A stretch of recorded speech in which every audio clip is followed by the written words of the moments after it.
In 2006, during a football game between Miami University and Florida International University, a brawl erupted. The main culprit that was blamed for the brawl was Marshall McDuffie.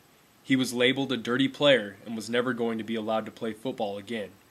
When I met McDuffie, I never would have guessed that he was the same guy that I saw in that brawl the year before. I met McDuffie in the summer of 2007 at a middle school sports camp in Miami. He and I never became very good friends, but from the first moment I met him, I could tell he had a servant's heart. Pure joy shined through his smile as he played with the kids and taught them how to play different sports. He even talked to kids about the value of honesty and integrity. During the middle of camp, the camp director, who was also the pastor, informed me of McDuffie's involvement in the brawl. At first, I didn't believe it. It was hard to picture the Marshall McDuffie I knew as the player who was notoriously known for his violent actions during the Miami FIU brawl. From that moment on, I did not fear McDuffie. I had more respect for him. It was clear that he was attempting to put his life back together and realized he didn't need football. When the camp came to an end, I left Miami, but I still kept in contact with those I had met. The director of the camp informed me on how the camp was doing and how all the other camp leaders were. The most exciting news I heard after leaving was that McDuffie might be reinstated to the FIU football team.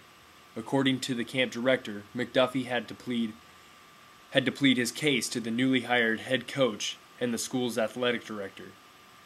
I was later informed the head coach and athletic director were very impressed with McDuffie's life change and reinstated him to play football in the fall of 2008.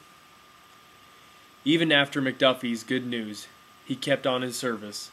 He made two trips to Haiti and continued to serve at the middle school summer camp in Miami. A lot of guys would have given up after being kicked off a team and being scrutinized like McDuffie was. It would have been easy for him to throw in the towel and sulk for the rest of his life, but something inside him changed. He chose to put others before himself and not place his dreams in a game. The National Football League had its annual draft last weekend, and to no surprise, McDuffie was not drafted. He was a starting safety for the FIU Panthers during the 2008 season and worked out for the Tampa Bay Buccaneers and the Miami Dolphins.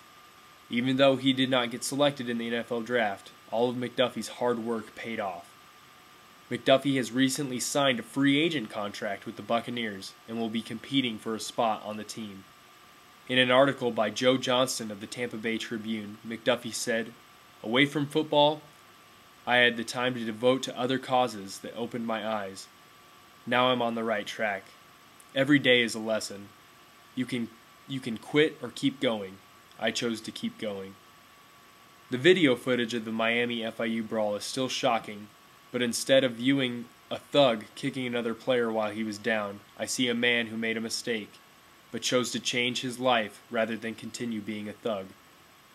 McDuffie will forever be an inspiration in my life.